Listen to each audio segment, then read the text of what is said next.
Kuya, nagkakamali ka. Gusto lang kitang tulungan. Ang problema kasi sa'yo, dinadaan mo ang lahat sa init ng ulo. Mga walang modo. Ang lakas ng loob mong sagot-sagutin ako. Suwail na anak.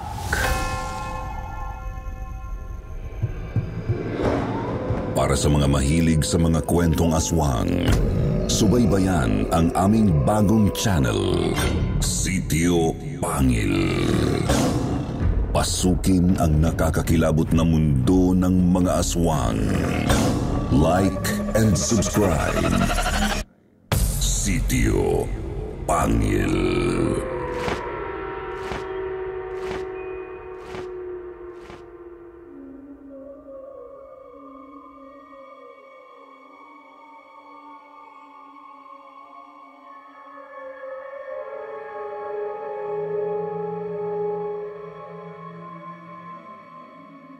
Good day sa lahat ng aming mga suking listeners dito sa Kwentong Takip Silim. Ito po ang inyong lingkod, Jupiter Torres. Maghahatid na naman sa inyo ng nakakapangilabot na kwento na sigurado akong magugustuhan ninyo. Ang kwento po natin sa araw na ito ay tungkol sa isang di pangkaraniwang kondisyon. Ito po ay isang proof na napaka-unpredictable ng utak ng isang tao at hindi natin alam ang lawak ng trauma na pwedeng iwan ng mga masasakit na pangyayari sa ating buhay. Sabi nga nila, kapag masyado na tayong nilalamo ng kadiliman, maaaring pamugaran ng demonyo ang ating isipan. Hindi ko na patatagalin pa ang inyong paghihintay dahil ako man ay gusto ko na ring ikwento sa inyo ang karanasan ng ating letter sender. Kaya tara na, pakinggan na natin ang makapanindig balahibong kwento ng Suwail na Anak.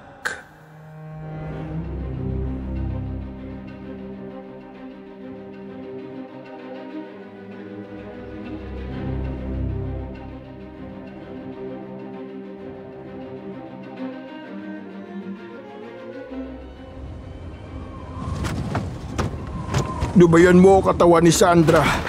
Inuutusan kita sa ngalan ng Diyos na makapangyarihan. Lumayas ka! Akin ang katawan ng babaeng to. Hindi niyo ako mapipigilan.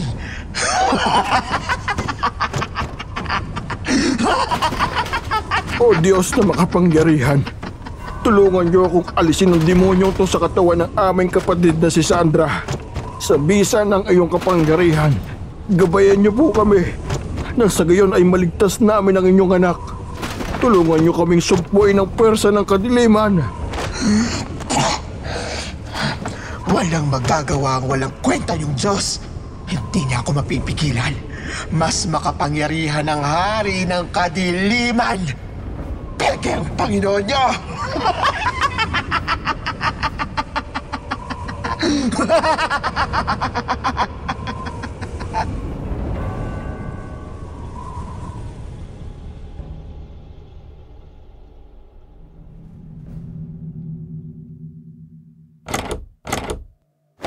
Huwag mong bubuksan ang pinto.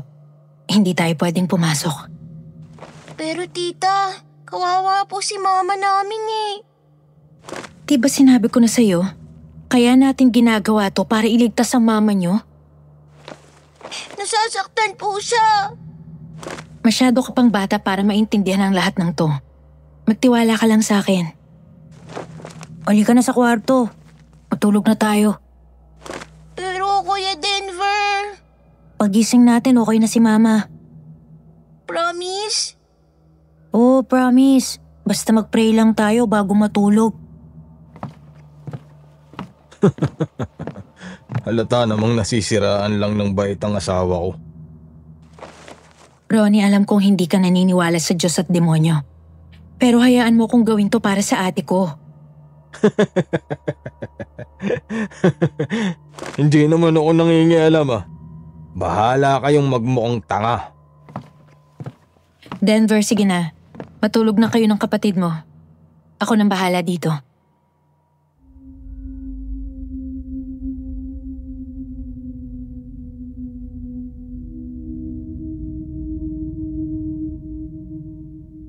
Good day, Sir Jupiter, at sa lahat ng mga listeners ng Kwentong Takip Silim. Ako po si Jazz, 28 years old from Quezon City. Ang kwentong isishare ko po sa inyo ay nangyari noong 18 years old pa lang ako. Maraming taon na ang nakakalipas pero hanggang ngayon, hindi pa rin ito nawawala sa isip ko. Traumatic po kasi ang experience na ito para sa akin at talaga namang binago nito ang takbo ng buhay ko at ng pamilya namin.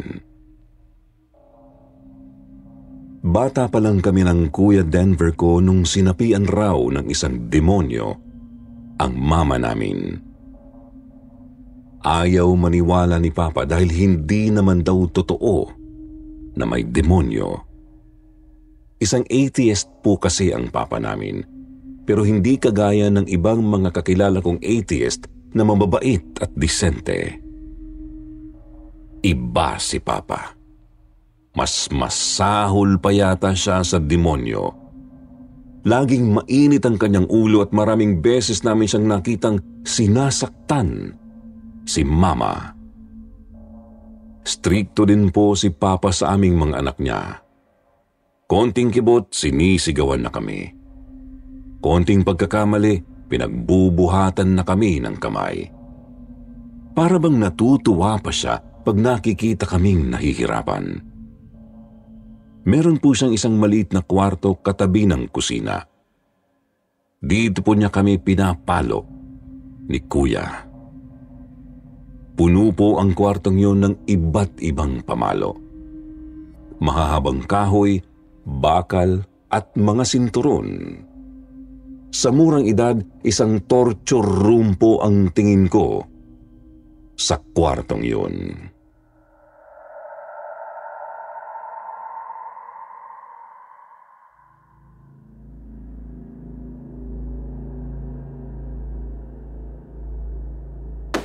Pa, sorry po.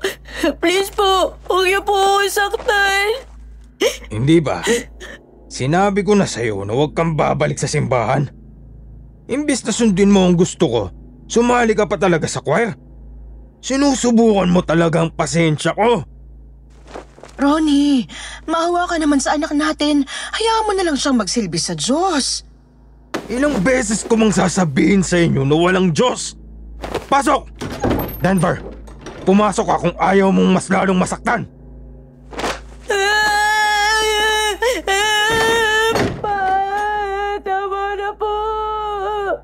Lentik kang bata ka. Napakasuhel mo.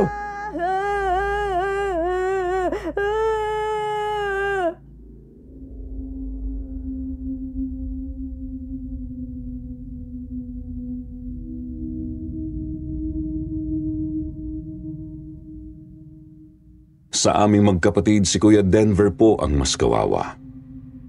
Mas madalas kasi siyang sinasaktan ni Papa. Malapit si Kuya sa simbahan at matibay ang paniniwala niya sa Diyos noong mga bata pa kami. At hindi yun matanggap ni Papa.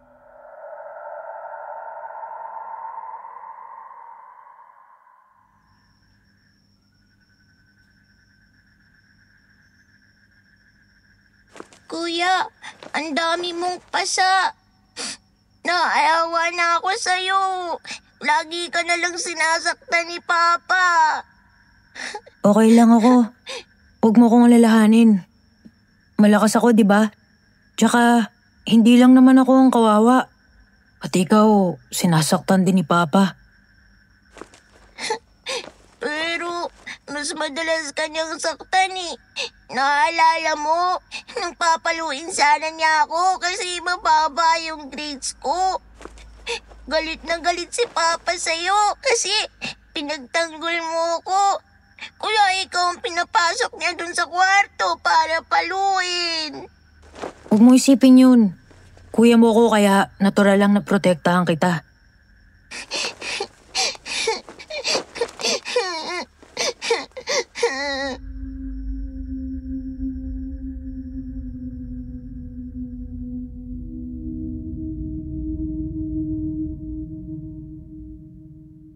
Sir Jupiter, lumaki ako na malaki ang respeto at pagmamahal sa Kuya Denver ko. Sa murang edad, isang superhero ang tingin ko sa kanya. Sobrang close po namin at habang palala ng palala ang sitwasyon sa bahay, mas lalo lang tumibay ang samahan naming magkapatid. Pero isang gabi po, nakita ko ang isang side ni Kuya na hindi ko inakalang nag-e-exist pala.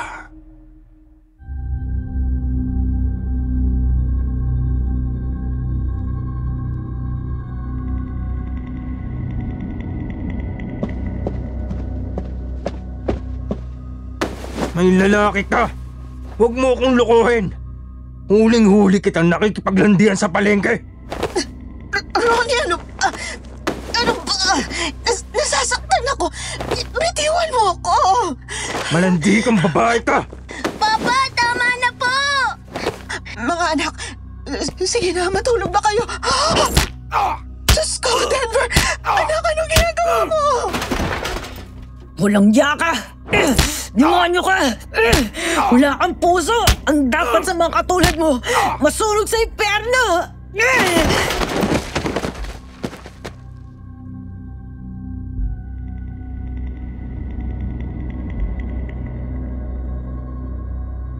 Basta na lang pong sinugod ni Kuya si Papa at pinaulanan ito ng napakaraming suntok. Dahil lasing si Papa noon at pasuray-suray na, mabilis itong napahiga sa sahig. Bagay na sinamantala naman ni Kuya para suntukin ito. Sinubukan siyang pigilan ni Mama pero tinulak niya lang ito at patuloy lang sa pagsuntok at pagmura kay Papa. Kakaiba ang lakas na ipinakita ni Kuya ng gabing yun at hindi ako makapaniwalang makakaya niya itong gawin.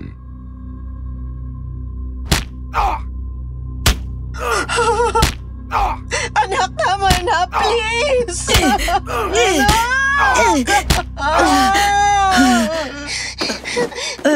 Ano nangyari? Anong ginawa ko? Kuya, sinuntok mo si Papa ng maraming beses. Ano?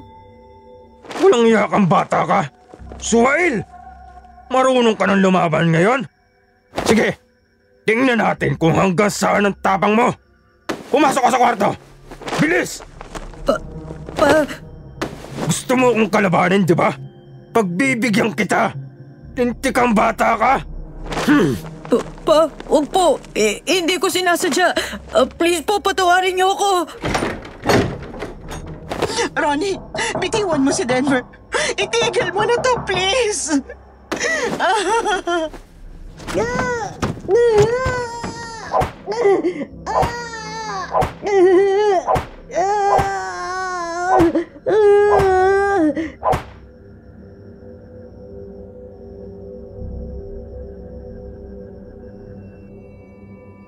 Lalo lang pong naging mahirap ang sitwasyon namin nung nagsimulang umaktong weirdo si Mama. Lagi po siyang wala sa sarili. Nakatingin sa kawalan at minsan ay nagsasalita ng mag-isa. Isang gabi po natagpuan siya ni Papa na kinakausap ang isang ribulto ng Panginoong Hesus. Pinagmumumura ni Mama ang ribulto, ininsulto at dinuraan pa habang tumatawa na parang demonyo. Pero naggalit si Papa sa kanya dahil mahigpit nitong ipinagbabawal na magpasok ng kahit anong religious item sa bahay namin.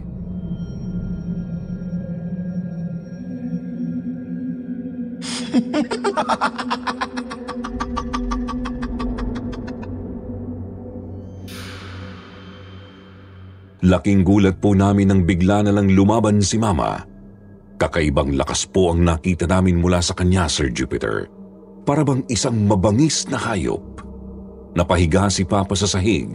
Pumaibabaw naman si Mama sa kanya habang pinagkakalmot niya ito. Napuno ng sugat ang braso, leeg at mukha ni Papa.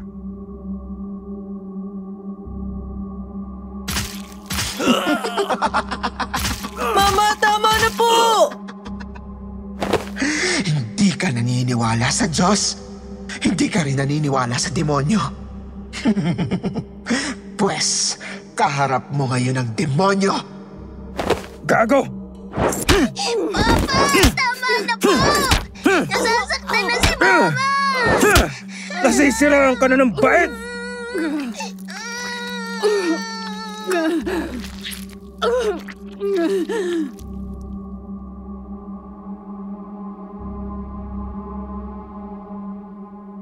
Pinagtulungan namin ni Kuya na mailayo si Mama mula kay Papa.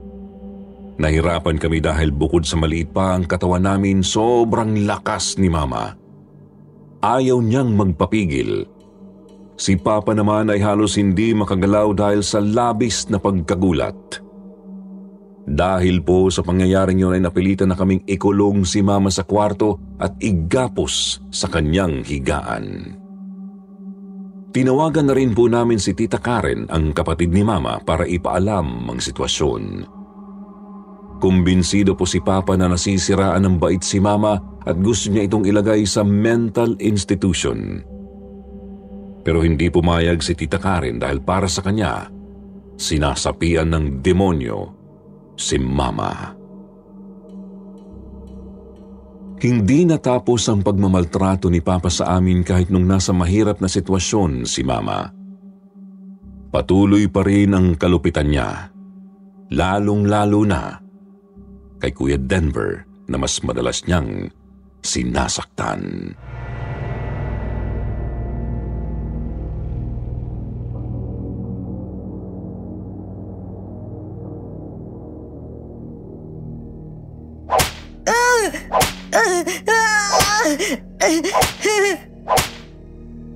Bakit ang tigas ang ulo mo? Akala mo hindi makakarating sa akin na pumunta ka na naman ng simbahan? Suwail ka talagang bata ka! Pa, tama na po. Gusto ko lang naman magsimba. Kung ayaw niyo maniwala sa Diyos, huwag niyo po ako idamay. Sumasagot ka pa ha? Sa tingin mo ba kayang tulungan ng Diyos mo ang nanay niyo? Maasa ka lang sa wala. Nasisiraan na ng bait ang nanay niyo at hindi na siya gagaling. Hindi po totoo yan. Kahit ilang pari pa ang dalhin niyo dito at kahit 100 beses pa kayong magpa-eksorsismo, walang mangyayari kasi hindi siya sinasapian ng demonyo. Alam mo kung anong totoo? Tinakasan na ng katinoan ng babaeng yon.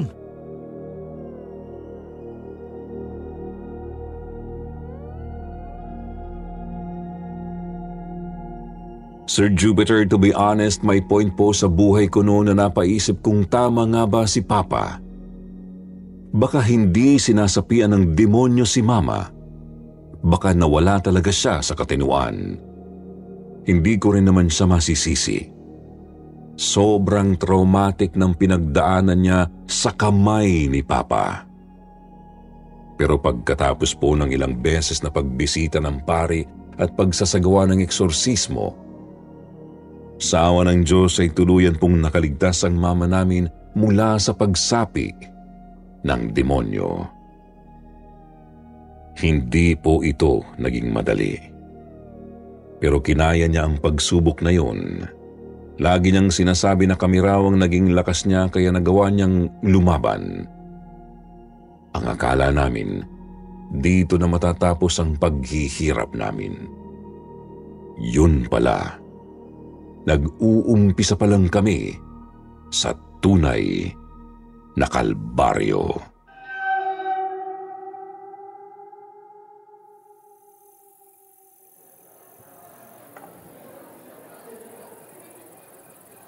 Alam kong hindi tama tong nararamdaman ko, ate.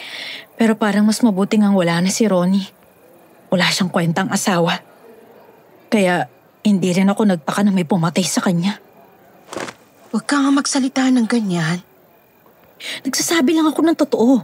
At saka, lilipad na ako pa Amerika next week. Mapapanatag na ang loob ko ngayon kasi alam ko wala na yung mapanakit mong asawa. Huwag ka mag-alala, ate. Hindi ko kayo pababayaan ng mga bata. Huwag mo na kaming isipin. Juz, anak, tawagin mo nga yung Kuya Denver mo. Maghahapunan na tayo. Opo, Ma.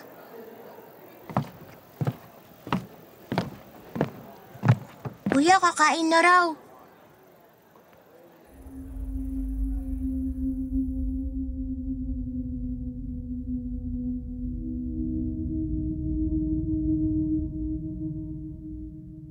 Mula po nung malaman naming patay na si Papa ay sobrang tahimik na ni Kuya Denver. Hindi siya nagsasalita kung hindi mo kakausapin. Habang nasa lamay naman, lagi siyang nakatulala habang nakatingin sa kabaong ni Papa. Lagi po siyang nakatingin sa kawalan.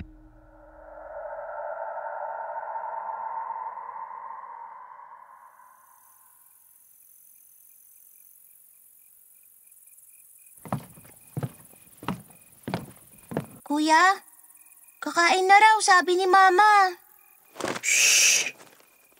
Manahimik ka. Ha? Ano sabi mo, Kuya? Hijo de puta. Kuya, hindi kita maintindihan. Sorry. Ano sabi mo? Kakain na raw tayo. O sige, sunod na ako.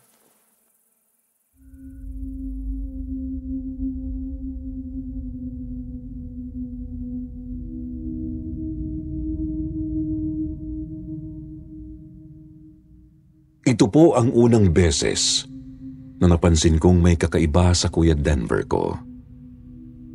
Pero dahil bata pa ako, hindi ko ito masyadong pinagtuunan ng pansin. Ang naisip ko noon, baka masyado lang malungkot si Kuya sa mga pangyayari sa pamilya namin.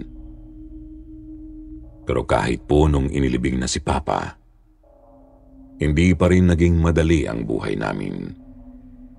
Gabi-gabi po kasing binabangungot si Kuya Denver at ako mismo ang saksi nun dahil sa iisang kwarto lang kami natutulog.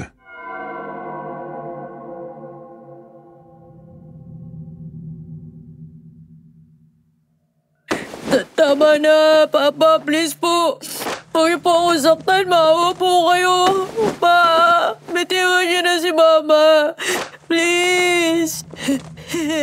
Kuya! Kuya! Gising! Pinapangungot ka na naman, Kuya! Panaginip lang. Kuya, okay ka lang? Napanaginipan mo na naman ba si Papa? Wala to. Huwag mo akong pansinin. Sige na, matulog ka na lang dyan.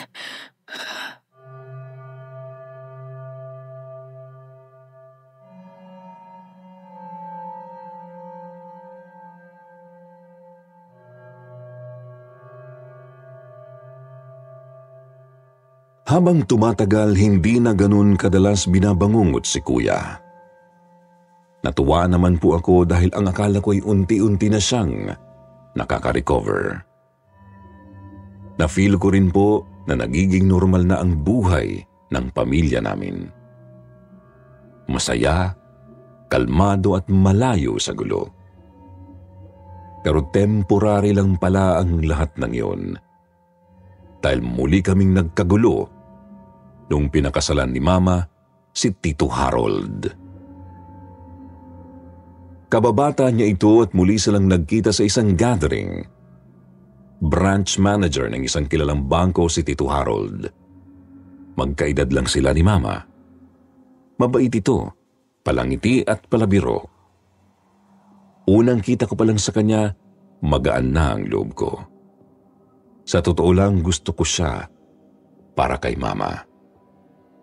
Nakita ko kasi kung gaano kasaya si Mama pag magkasama sila. Pero iba pala ang nararamdaman ni Kuya.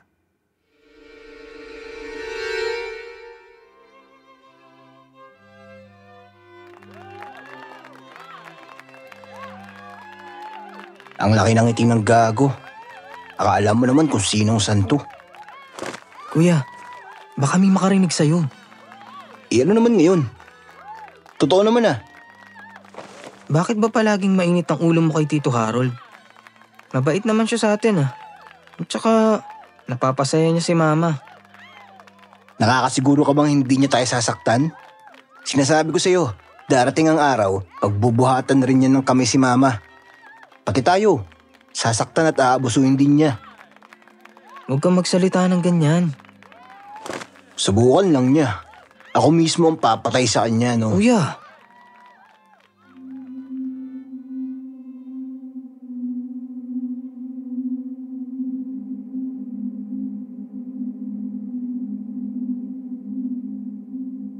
Nung unang beses pa lang naming nakita si Tito Harold, ay hindi na maganda ang impression ni Kuya Denver sa kanya. Tinanong ko siya kung bakit at ang sabi niya, natitigan raw niya ang metal na nasa sinturon ni Tito Harold. Kamukhang kamukha raw ito ng sinturon na ginagamit ni Papa para paluin kami. Mula din nung dumating si Tito Harold sa buhay namin, bumalik na rin ang mga bangungot ni Kuya.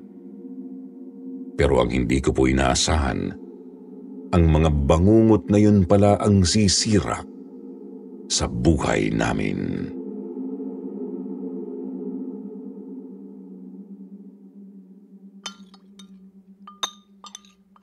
Pangatlong beses na ako pinatawag ng eskwelahan niyo. Ano ba, Denver? Wala ka bang plano magtino sa buhay? Buti na lang at kakilala ng Tito Harold niyo ang Dean, kaya napakiusapan niya kahit papano. Pero narinig mo naman ang sinabi ng Dean, di ba? Pag nasangkot ka pa ulit sa gulo, wala na silang choice kundi i-expel ka. Ma, hindi naman po si Kuya ang nagsimula ng gulo. Pinagtanggol niya lang ang sarili niya. Huwag ka nang sumali. Baka mapagalitan ka pa. Bakit? Nakita mo ba ang buong pangyayari? Nandun ka ba?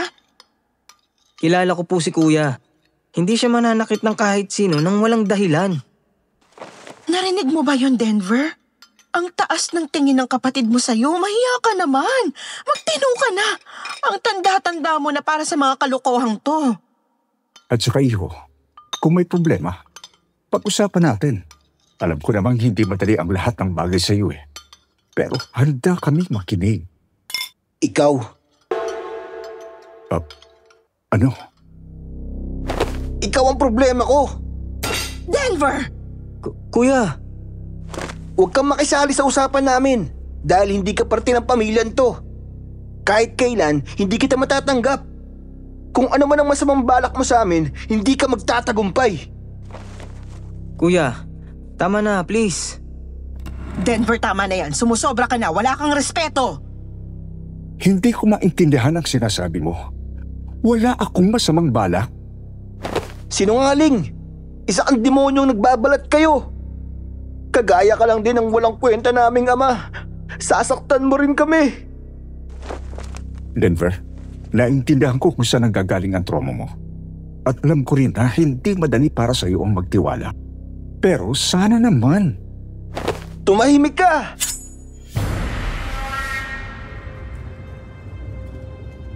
Laking gulat po namin nang biglang kunin ni Kuya ang tindor at akmang sasaksakin si Tito Harold.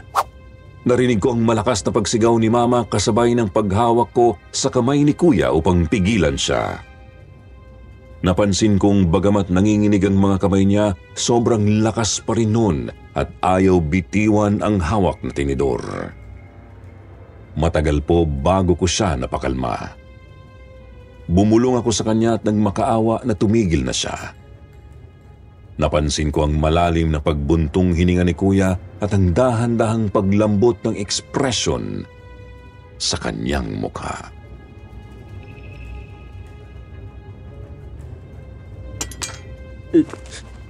Sorry po. Sorry. Kuya. Sorry.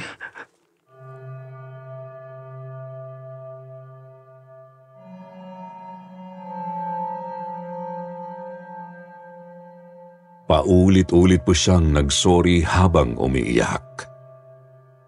Pagkaraan ng ilang segundo ay basta na lang niya kaming tinalikuran. Susundan ko sana si Kuya sa kwarto niya pero pinigilan ako ni Mama.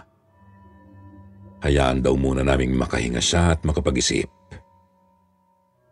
Pero Sir Jupiter, naguguluhan na po ako noon sa drastic na pag-shift ng moods ni Kuya. Hindi lang kasi yun ang first time na nagkaganon si Kuya. Kaya isang araw kinausap ko na si Mama tungkol dito.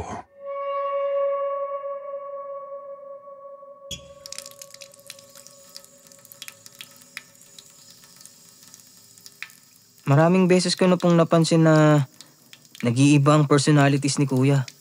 Nung mga bata pa kami, naaalala ko po na kinakausap niya ako na parang isang matandang lalaki. Tapos nung isang gabi, nakita mo mismo na bigla siyang naging bayolente. Tapos bigla na lang ding lumalambot at umiiyak pa. Sinasabi mo bang may sayad sa utak ang kapatid mo? O baka, kagaya ko noon, sinasapian na rin siya ng demonyo? Ma, hindi naman po sa ganun. Hindi madali ang mga pinagdaanan ng kuya mo nung bata pa siya. Marami siyang traumas, kaya intindihin na lang natin siya. Ha? Hindi man lang po ba natin siya ipapagamot? Alam mo ba kung gaano kalaking gastos yan? Ang kailangan nating gawin, tulungan siyang mas maging malapit sa Diyos. Hindi ang kahit na anong therapy ang magliligtas sa kanya, kundi ang paniniwala niya sa may kapal.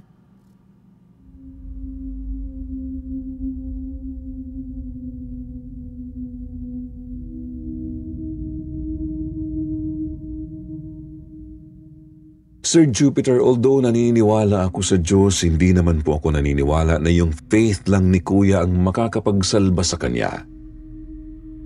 Kailangang may gawin rin kami bilang pamilya niya.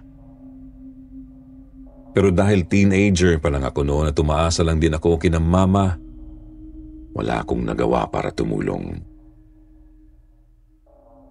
Isang gabi, hindi na naman umuwi si Kuya. Ang alam ko gumigimik siya noon pero bigla ko na lang narinig na nagkakagulo sila sa bahay. May tumawag kasi kay Mama at sinabing nasangkot si Kuya sa isang rambulan sa bar na pinuntahan nito.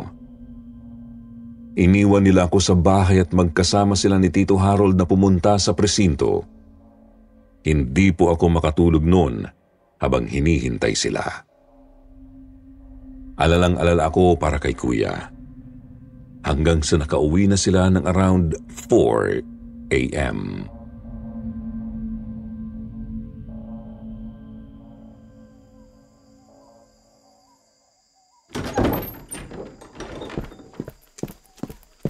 Kuya, okay ka lang ba? Wala ka ba talagang planong tumigil? Gusto mo bang makulong? Sisirain mo na lang ba talaga ang buhay mo? Sorry, Ma. Hindi ko po sinasadya. Hindi mo sinasadyang makipagbasag ulo sa gimikan? Paano kung nakapatay ka? Ang problema kasi sa'yo, dinadaan mo ang lahat sa init ng ulo. Han, tama na yan. Hindi, Han. Kailangan pumasok sa isip ni Denver na hindi sa lahat ng pagkakataon kaya natin siyang saluhin. Mabuti na lang at kaibigan mo yung hepit na pakiusapan natin. Paano kung nakulong talaga siya?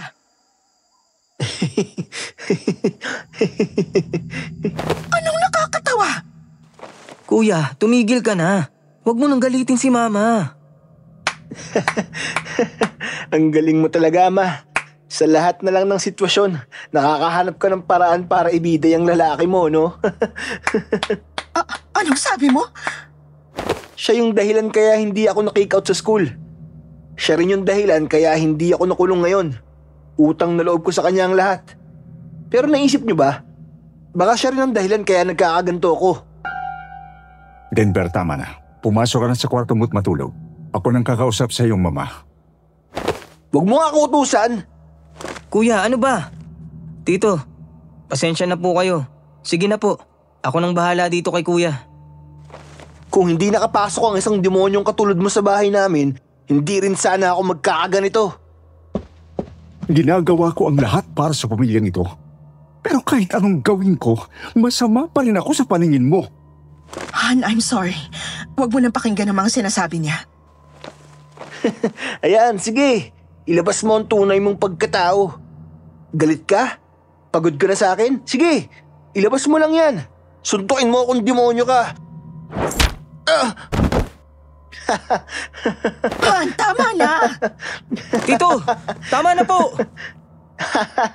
Lumalabas na ang pagkademonyo. Wala na akong ginawa kundi intindihin ka. Pero kahit anong gawin ko, demonyo pa rin ako sa paningin mo. Tama na! Tama na! Ayoko na. Pagod na ako sa pamilyang to. Magsama-sama kayo sa impyernong to. Kuya! Kuya, saan ka pupunta? Kung saan malayo dito. Kuya! Diyos, dito ka lang!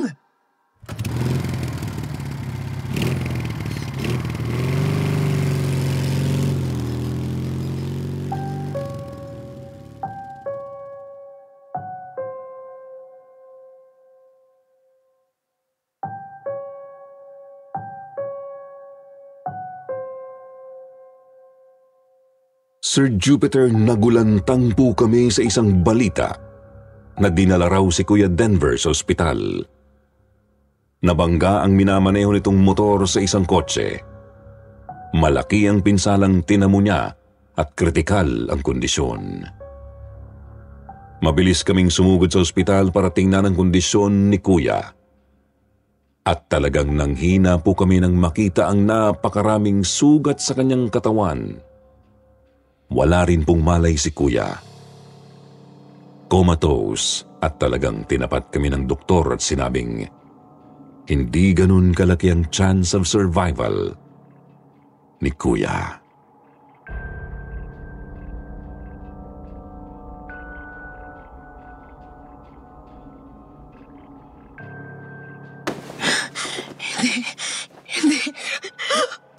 Hindi pwede. Hindi to totoo. Ma, huminahon po kayo. Han, makaliligtas si Denver. Huwag kang mag-alala. Kasalanan ko to. Kung hindi ko lang siya pinagalitan, hindi sana siya aalis ng bayan. Hindi rin sana siya maaaksidente. Ma, huwag mong sisihin ang sarili mo. Walang may gusto nang nangyari. Tsaka malakas po si Kuya. Alam kong malalagpasan niya to.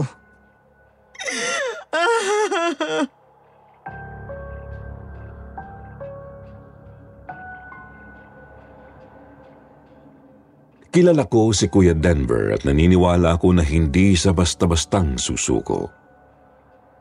Pero aaminin ko na nung mga oras na yun, unti-unti rin akong nawawalan ng pag-asa.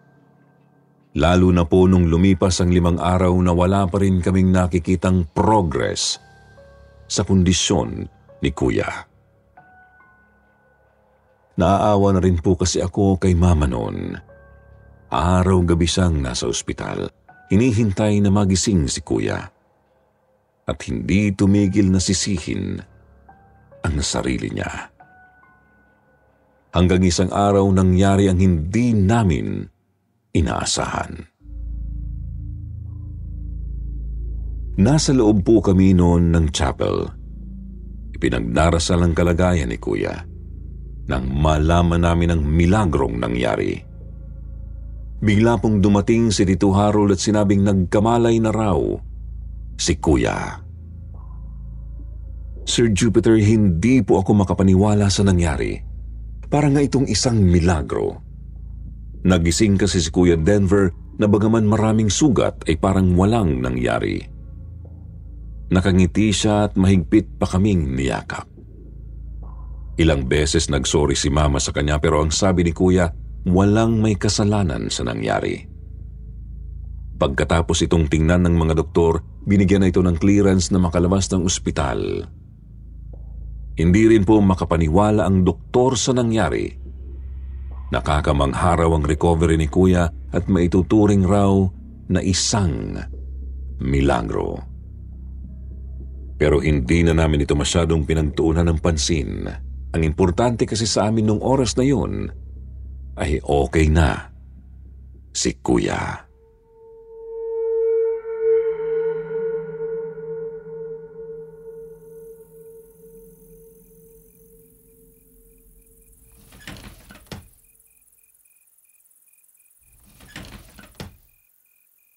Ang sarap po sa pakiramdam na nakauwi na ako.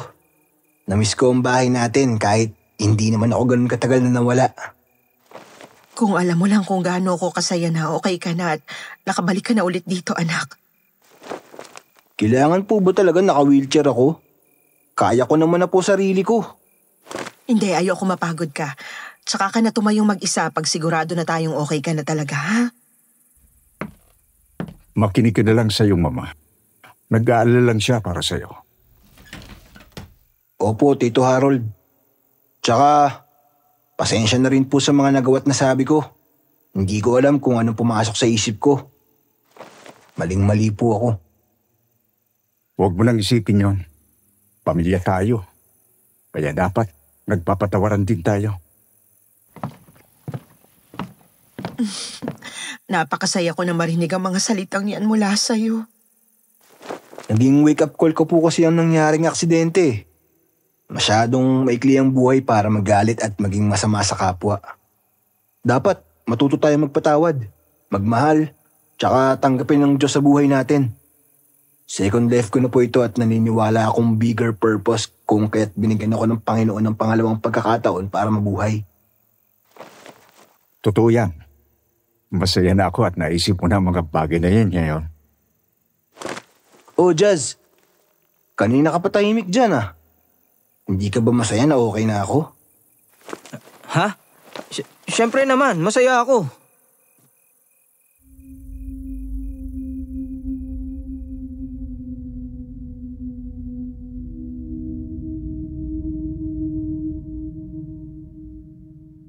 Sir Jupiter, hindi ko po ma-explain ang nararamdaman ko noon.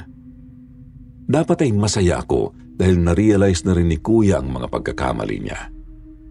Pero deep inside po kasi ramdam kong may mali. Para bang hindi totoong nagbago na talaga siya. Naniniwala naman po ako na lahat ng tao ay pwedeng magbago. Pero sa case po kasi ni Kuya, masyadong mabilis. Masyadong biglaan, kaya parang hindi rin po makatotohanan. Naisip ko na sana'y mali ako. Sana nag-o-overthink lang ako. Sana lang talaga.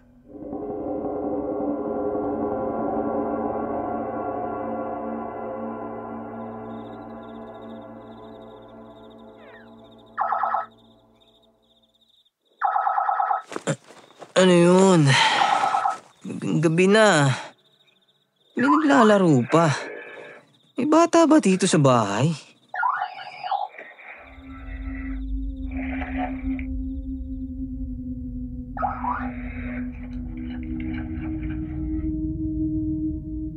Sir Jupiter, familiar po sa akin ang tunog na yun.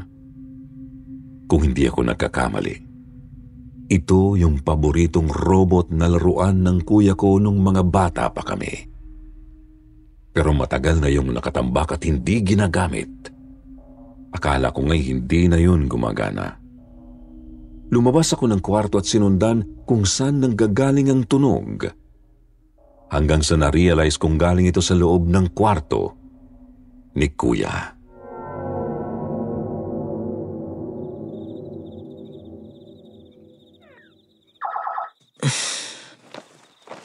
Saan kaya nakuha ni Kuya yung lumang robot niya?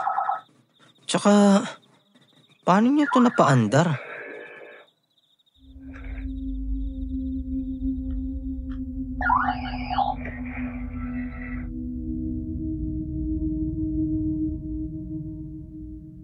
Dahan-dahan kong binuksan ang pintuan ng kwarto niya. Buti na lang at hindi ito nakalak. Pero natigilan po ako sa aking nakita. Nakaupo sa sahig si Kuya Denver. Tumatawa na parang bata habang naglalaro. Ang laki-laki po ng ngiti sa kanyang mukha habang pinagmamasdan ng paglalakad ng laruang robot.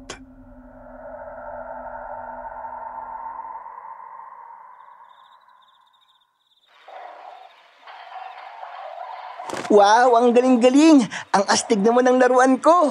Sana bilan ulit ako ni Mama ng ganito. Kuya? Halika, laro tayo! Anong ginagawa mo? Bakit ka naglalaro ng oras ng gabi? Shh! Huwag kang maingay. Baka pagalitan ako pag nahuli akong gising pa. Halika na dito, laro tayo.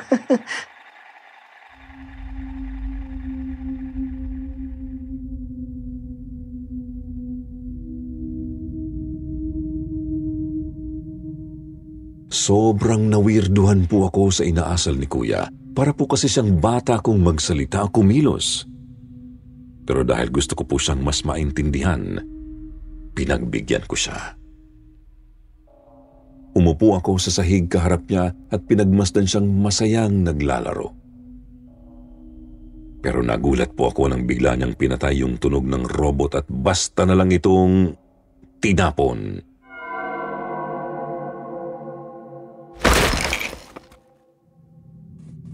Kuya, bakit? Ayoko na. Pagod na ako. Di kita gustong kalaro. Lumabas ka na. Kuya, teka lang. Labas! Sinabi nang lumabas ka na eh. Ayoko sa'yo. Bad ka. Hindi tayo friends. Hindi tayo bate.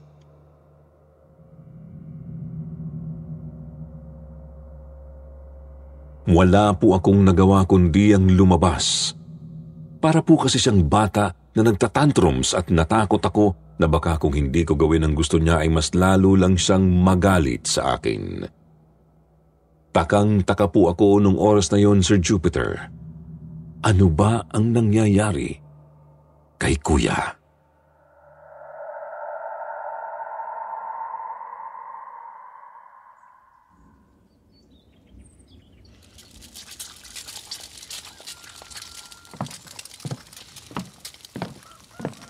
Good morning, Kuya.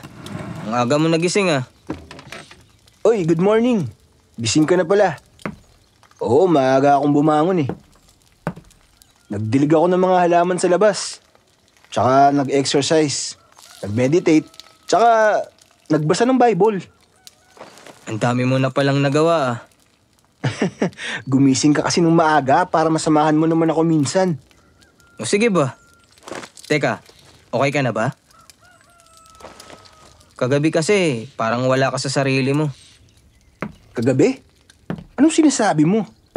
Maaga akong natulog kagabi kaya. Pero... Tama na yung kwentuhan nyo. Lumalamig ng pagkain. Halina kayo. Mag-breakfast na tayo.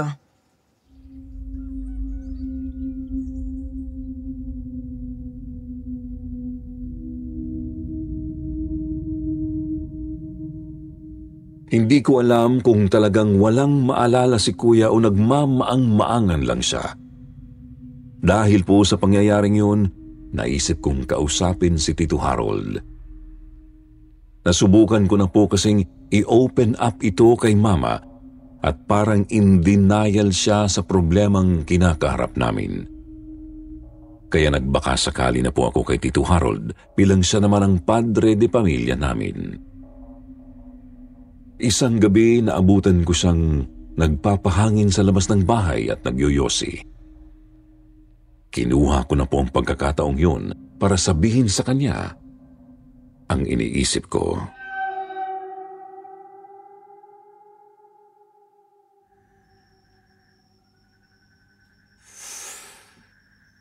Naiintindihan kita, Jazz. Maging ako ay may napansin rin kakaiba sa kuya mo. Don't get me wrong. Masaya ako na di na siya kagaya ng dati. Pero parang masyadong mabilis yung pagbabago niya eh. At oo, napansin ko rin ang sinasabi mong bigla na lang nag-iiba ang moods and personalities niya. Noong isang gabi nga ay, nakita ko siyang nakatayo dito sa labas. Nakatingala sa langit. Nakatingin sa kawalan. Nagtaka ako. Kasi kung tama ang pagkakaalala ko, 1 a.m. noon. Kaya nilapitan ko siya at tinanong kung anong ginagawa niya sa labas. Ano pong sinabi niya? Paano pong kakaiba?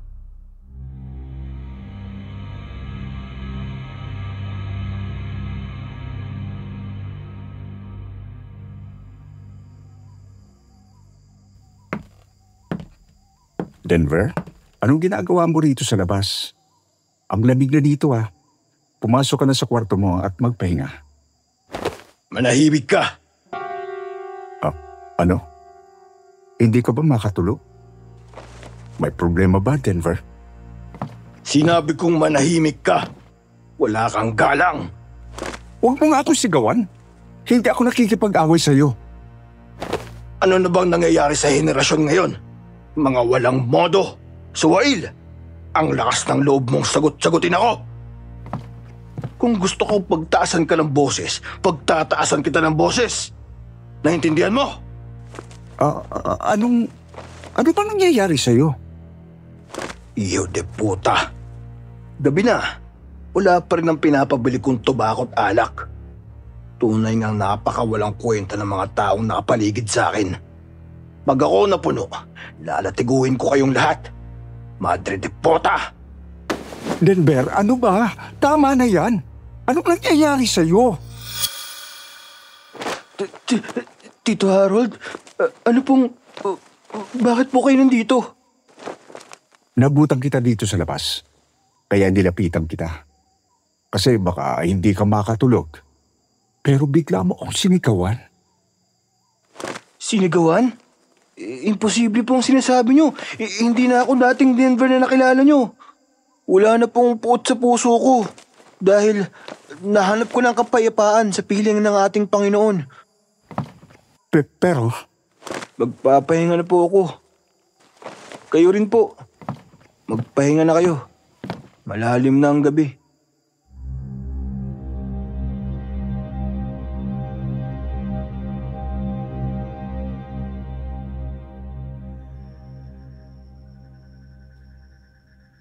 Kung ganun, hindi lang siya umaastang bata. Bigla rin siyang umaasta na parang isang matandang lalaki. Oo, hindi ko lang masabi sa mama niyo. Dahil baka masamain niya. Masaya kasi siya sa pagbabago ng kuya mo. At naniniwala siyang isa itong magandang simula para sa pamilya natin. Pero walang mangyayari kung patuloy nating i-disregard ang problema.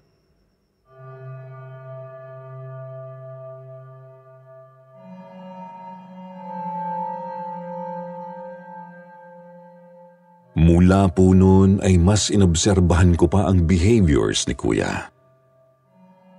Isang gabi, naisip kong silipin siya sa kanyang kwarto. Pasado 10:00 na po noon ng gabi. Napansin kong bahagyang nakabukas ang kanyang pintuan kaya nagawa kong sumilip agad. Nakatalikod si Kuya mula sa direksyon ko. Nakaupo sa harap ng salamin at may dalang Biblia. At ang mga nakita ko po sa gabing yon ang nagkumpirma ng mga hinala ko. Nagtindigan ang aking balahibo at hindi ko alam kung paano magre-react sa aking nasaksihan.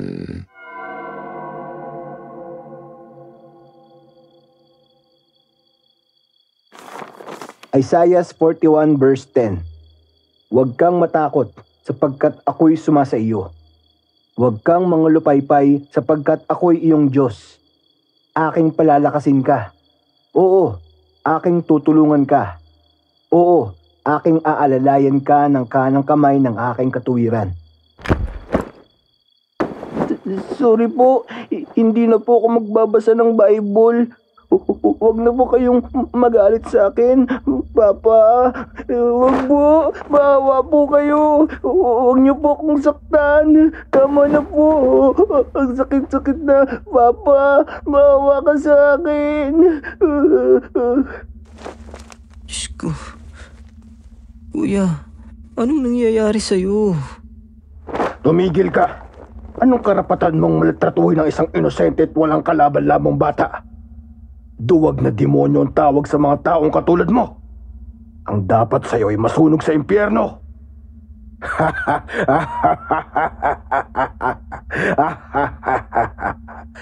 Itong Biblia ba ang pinag-aagawan nyo? Ano ba to? Isa lang naman tong ordinaryong libro. Mga walang kwentang papel na puno ng mga walang kwentang kasulatan. Gawa-gawa lang to ng mga sinaunang tao na walang magawa sa buhay. Kayo namang mga tatanga-tanga. Paniwalang paniwala kayo na may Diyos na magsasalba sa inyo.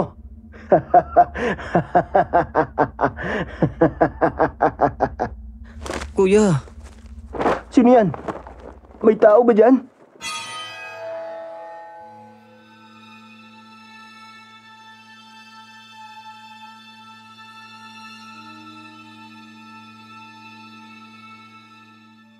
Sa sobrang takot ko po ay mabilis akong tumakbo pabalik sa kwarto ko.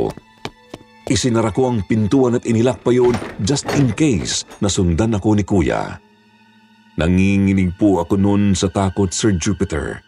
Ni sa hinaga pa hindi ko inakalang darating ang araw na katatakutan ko ang Kuya Denver ko.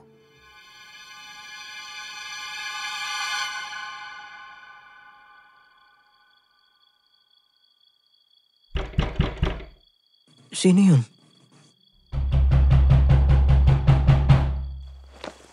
Diyos ko po, tulungan niyo po ako. Jazz, buksan mo nga ang pinto. Kuya? Oo, ako to. Ang Kuya Denver mo. Buksan mo nga ang pinto. Natutulog na ako, kuya.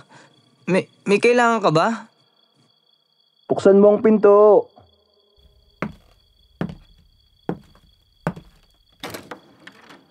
Kuya, may kailangan ka? Ako dapat ang magtanong yan sa'yo. Ha? Galing ka sa kwarto ko, di ba? May kailangan ka ba? Wala naman. Tsaka hindi ako pumunta sa kwarto mo. Kanina pa ako natulog. Sigurado ka? May napansin kasi akong tao na nakatayo sa labas ng kwarto ko. Nakalimutan ko kasing isara yung pintuan kanina. Oo, sigurado ako. Hindi ako yun. Magsara ka na lang ng pinto, kuya. Pasensya na. Paranoid lang siguro ako. Oo, sige na, matulog ka na ulit. Sige, kuya.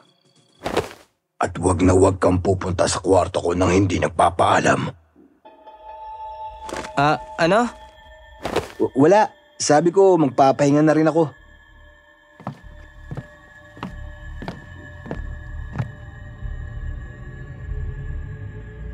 Sir Jupiter, sinabi ko ulit kay Mama ang tungkol sa mga nangyari. This time, kasama na si Tito Harold. Akala ko po ay magkakaroon ng difference sa pagkakataong yun, pero mali pala ako. Nagmatigas pa rin si Mama at nanindigan na walang mali kay Kuya Denver. Lalo lang po siyang nagalit nung inopen up ko sa kanya ang tungkol sa mga na-research ko tungkol sa DID o Dissociative Identity Disorder. Ang DID ay isang kondisyon sa pag-iisip kung saan mayroong dalawa o higit pang magkaibang personalities ang isang tao. Ito ay kaakibat ng paghihiwalay o disassociation ng mga bahagi ng personalidad at maaaring magkaroon ng kanya-kanyang kaisipan, damdamin at patakaran ang bawat isa sa mga ito.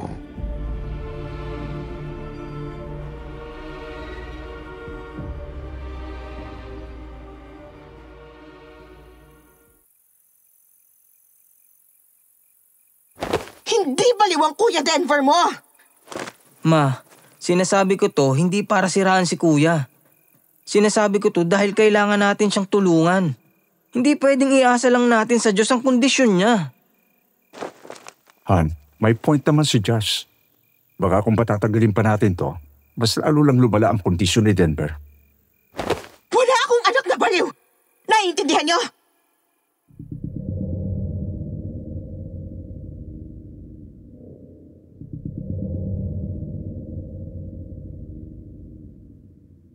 Sarado po ang isip ni Mama sa mga bagay na sinabi ko kahit ilang beses kong inexplain sa kanya ang sitwasyon.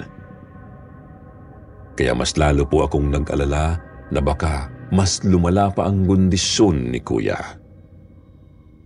Kinagabihan, muli kong kinausap si Tito Harold tungkol dito.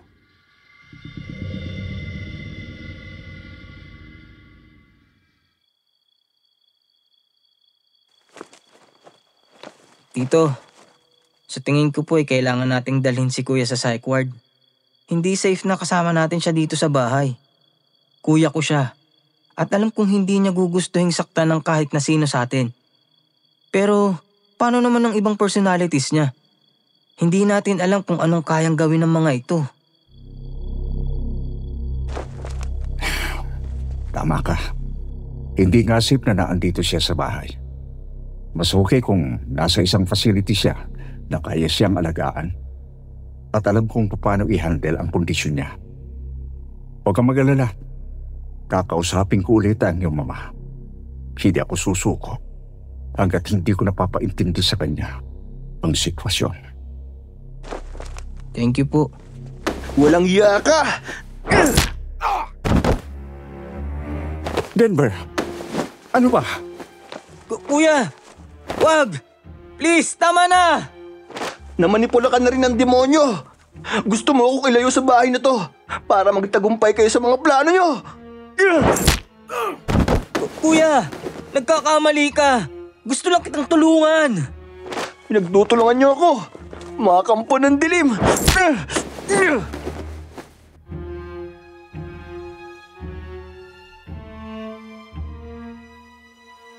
Paulit-ulit po akong sinuntok ni Kuya at sinakal. Grabe ang kanyang lakas at nahirapan kaming pigilan siya kahit na dalawa kami ni Tito Harold.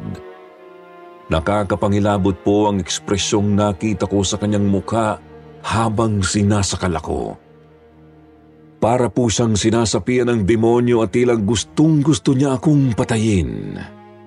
Sir Jupiter, sobrang sakit at hirap po nun sa akin, lalo na't alam kong walang kontrol si Kuya sa kanyang ginagawa. Mabuti na lang at nagawa siyang ilayo ni Tito Harold sa akin.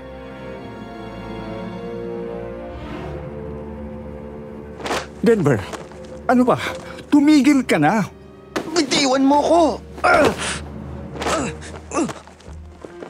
Kuya, sorry. Wala akong masamang intensyon. Ayoko lang na nagkaaganito ka. Gusto kong tumulong kasi alam kong hindi ka masama. Kapakanan mo lang ang iniisip namin. Maniwala ka. Hindi mo kami kaaway. Bitiwan niyo po ako! Please! Wala po akong ginagawang masama. Good boy po ako, promise. Maawa na po kayo sa akin. Bitiwan niyo na ako. Gusto ko lang namang makipaglaro. Kuya. Good boy po ako. Maawa po kayo sa akin. Huwag niyo akong sasaktan. Huwag niyo po akong dadalhin kay Papa. Please po. Kuya. Mga inutil. Pakawalan niyo ako. Sa tingin niyo makakatakas kayo sa mga kasalanan niyong nang hindi nagbabayad? Nagkakamali kayo. Mga suwail. Mga anak ng dyablo.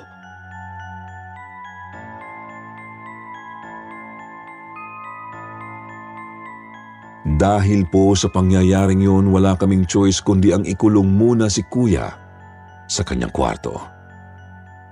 Ito'y upang makasiguro na hindi na siya makakapanakit ng kahit na sino. Hindi agad pumayag si Mama sa desisyon namin, pero sa huli, nagawa namin siyang kumbinsihin. Unpredictable kasi ang pag-iiba ng personalities ni Kuya at hindi namin alam kung ano pa ang posible niyang gawin. Baka sa susunod ay makapatay na talaga siya. Isang araw, pinuntahan ko po si Kuya Denver sa kanyang kwarto upang dalhan ng breakfast. Nakaupo siya sa kama at bagaman nakatali ang mga kamay, nakakapagbasa pa rin naman siya ng Bible. Bagay na madalas niyang ginagawa tuwing umaga.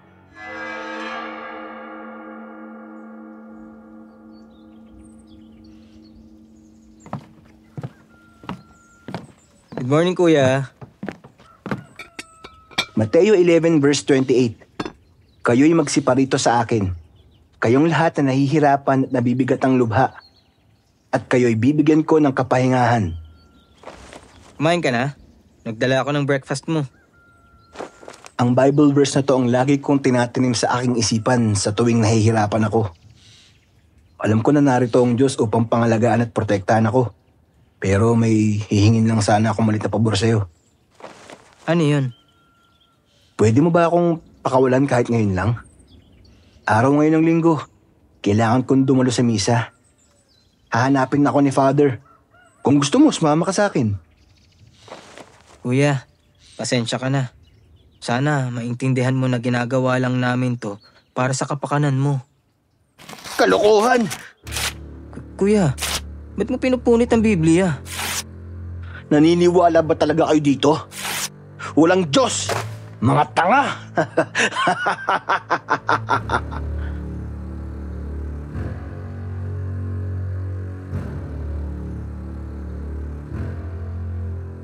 Sa paglipas po ng mga araw ay palala ng palala ang kondisyon ni Kuya. Hanggang sa isang gabi, nagulat na lang kami nang may dinalang pari si Mama sa bahay namin. Susuriin raw ng pari kung may nangyayari ba talagang demonic possession sa kuya ko. At dito na nga napatunayan na may sakit sa pag-iisip si Kuya Denver.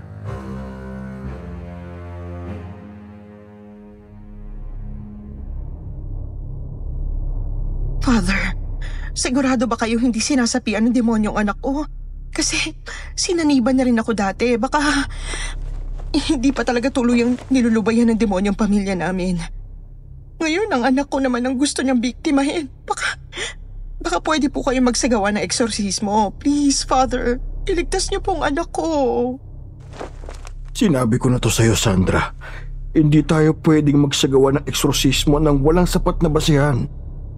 Hindi basta-basta ang bagay na to. Naobserbahan ko na si Denver at sigurado akong walang demonic possession na involved dito.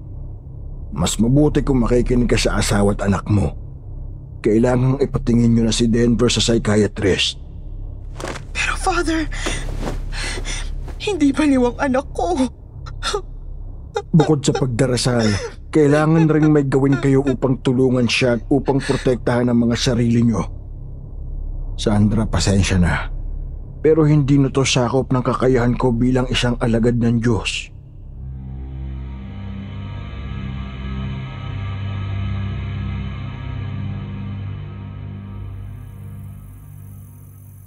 Lumayo ka sa katawan ni Tito Harold! Demonyo! Wala akong lugar sa pamamahay na to! Denver? Anong ginagawa mo? Paano ka nakalabas ng kwarto mo? Denver, bumalik ka rito! Ma, pinalabas mo si Kuya? Naawa kasi ako sa kanya. Hirap na raw siya. Ma, alam mo naman ang kondisyon niya.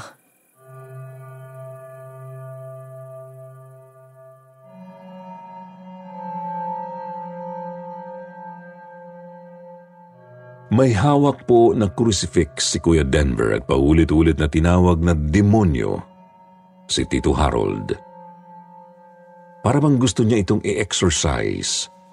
Ilang beses namin siyang tinawag at pinakiusapan pero tila hindi niya kami naririnig. Pilit siyang pinakalma ni Tito Harold at dahan-dahang inagaw mula rito ang crucifix. Nang mahawakan ni Tito Harold ang kanyang mga kamay, bigla na lang po siyang umiyak ng sobrang lakas. Parang isang batang takot na takot at nagmamakaawa.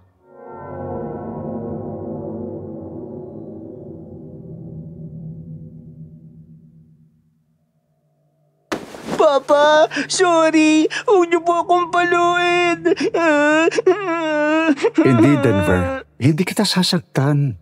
Promise ko yan sa'yo. Halika na. Bumalik na tayo sa kwarto mo.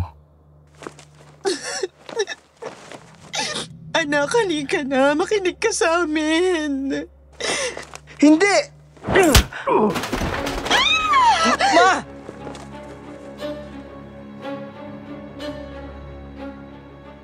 Bigla na lang pong sinuntok ni Kuya Denver si Tito Harold pagkatapos ay sinakal. Sobrang lakas po niya at nahirapan kaming pigilan siya.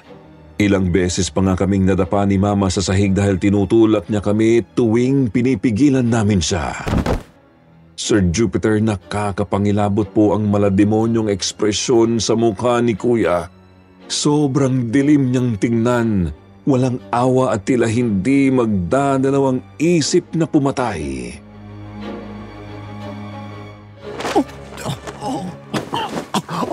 Papatayin kita!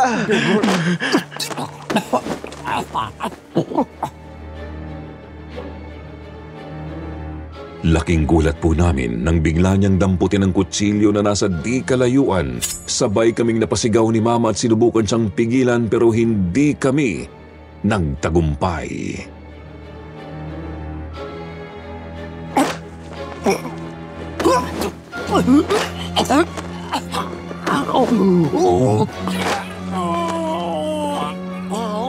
Ma! Anong ginagawa mo? Ma! Wag! Mamatay ka na! Ma!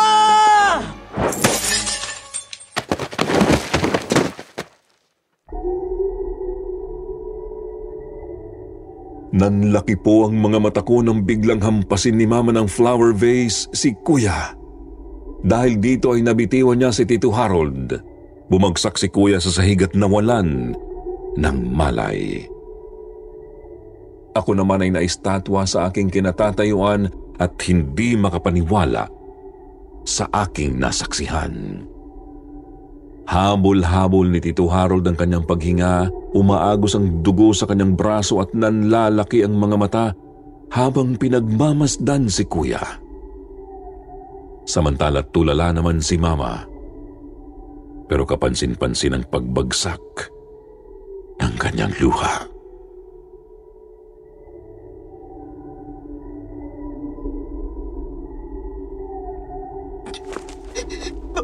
Patawad, anak. Patawarin mo ang Mama.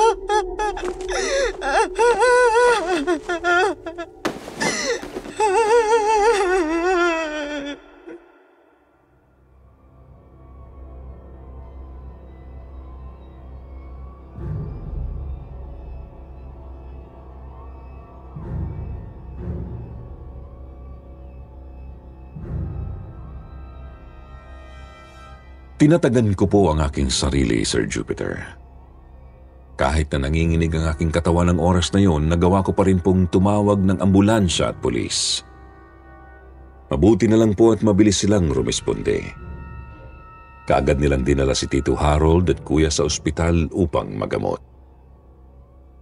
Hindi ko pa makausap ng maayos nun si Mama kaya ako na ang nag-explain sa mga pulis tungkol sa nangyari. Sa awa ng Diyos, nakaligtas po si Tito Harold kahit marami siyang tinamong sugat. Si Kuya Denver naman ay pinatingin sa isang psychiatrist. Dito nga po namin napatunayan na may dissociative identity disorder nga si Kuya.